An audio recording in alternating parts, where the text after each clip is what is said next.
BCCI नियम भांगीदेला king Kohli महंगा पड़ा कि social media post. Asia cup tournament को नहीं जोरदार प्रस्तुति जारी रखी भारत क्रिकेट टीम।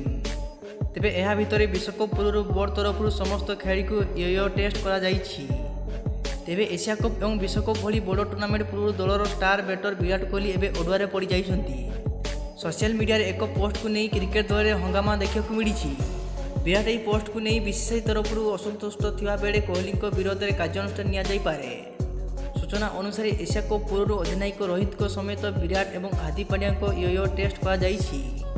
एही टेस्ट रे सर्वाधिक स्कोर करछन्ति सुपर फिट विराट कोहली। तेबे यही स्कोर को king Kohli social media platform रे अपलोड कर देइछन्ति, जहाँ बीसीसीआई नियम विरुद्ध।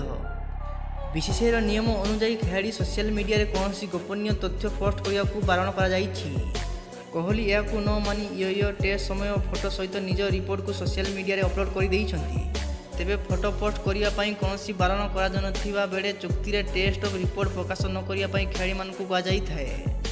एवं आपण मैंने विराट कोहली को ऊपर कौन मतामत ताहा कमेंट कर जनातु एवं चैनल सब्सक्राइब कर दियंतु।